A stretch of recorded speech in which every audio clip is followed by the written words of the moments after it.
अगर आप नहीं बनने दोगी तो मैं गंगा जी में डूबकर अपनी जान दे दूंगी। तो भजन कहीं भी कर सकते हैं, जंगल में भी कर सकते हैं, कहीं भी कर, कि जो मेरे गुरु पे आरोप लगाया जा रहा है वो सब गलत है। कहते हैं जब भक्ति का बीज किसी के मन में अंकुरित होता है तो वो हर बंधन तोड़कर ईश्वर की ओर खिंचा चला आता है। ऐसी एक अद्भुत कहानी है आगरा के छोटे से गांव टरकपुरा की, जहां 15 साल की राखी ने महाकुंभ के अवसर पर संन्यास का मार्ग चुना और बन गई साध्वी गौरी गिरी।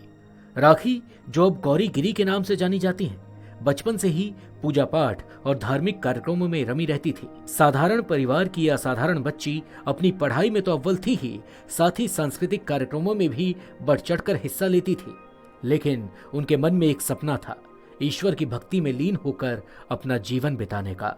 जी, मेरी ये बचपन से इच्छा थी, पर मैं जब 25 दिसंबर को यहाँ से गई थी, तब मैं वहाँ पे घूमी, सबको देखा, तो मेरा भी मन विचलित हो गया। क्यों ना जो मेरे मन की इच्छा थी, बचपन की इच्छा, क्यों ना मैं आज ही उसको पूरा कर सकूँ। तो फिर मैंने इन लोगों से भी बोला था कि मुझे संन्यास लेना है और ऐसे-ऐसे रहना है। तो घर वाले बोल रहे थे कि नहीं, ये कोई मामूली खेल नहीं है, साध्वी बनना एक लोहे का चना है, उसको हर एक कोई पार नहीं करता।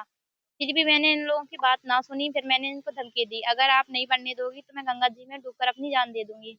राखी के पिता संदीप सिंह धाकरे, जो आगरा में पेठे का कारोबार करते हैं, और उनकी माता रीमा अपनी बेटी के इस निर्णय से काफी चिंतित थे। जब 25 दिसंबर को उनका परिवार महाकुंभ प्रयागराज पहुंचा, तब राखी का मन विचलित हो गया। उसे लगा कि उसका सपना साकार होने का समय आ गया है। राखी ने अपनी इच्छा जाहिर की। माता पिता के लिए पल कठिन था, लेकिन उन्होंने अपनी बेटी की इच्छा का मान रखा। संत कौशल गिरी महाराज के आशीर्वाद से राखी ने भगवा वस्त्र धारण कर लिया और बन गए साध्वी गौरी गिरी। फिर मैंने गुरुजी से बोला, इन्होंने कहा अपने माँ-बाप से पूछो, इनसे पूछा तो इन्होंने कहा गुरुजी जो मेरी बच्ची की इच्छा है वो आप लोग करिए। तो गुरुजी ने भी फिर बोल दिया कि ठीक है। फिर तब से मैंने भगवे रूप पहनने स्टार्ट कर दिए। लेकिन कहानी यहाँ खत्म नहीं होती। जिस अखाड़े से राखी को दीक्षा मिली, वहां संत कौशल गिरी महाराज पर गंभीर आरोप लगाए गए। इन आरोपों के चलते महाराज को अखाड़े से निष्कासित कर दिया गया। मगर गौरी गिरी अपने गुरु पर अटूट विश्वास रखती हैं। उन्होंने अखाड़े के संरक्षकों से हाथ जोड़कर निवेदन किया कि उनके गुरुजी को वापस लिया जाए। गौरी गिरी का कहना है कि मेरे गुरुजी पर लगाए गए आरोप झूठे हैं, वो ऐसे इंसान हैं ही नहीं। जी, मेरा संपर्क तो 3 साल पहले हुआ था उनसे, जब उन्होंने हमारे यहाँ भागवत कराई थी। जी, जी हाँ।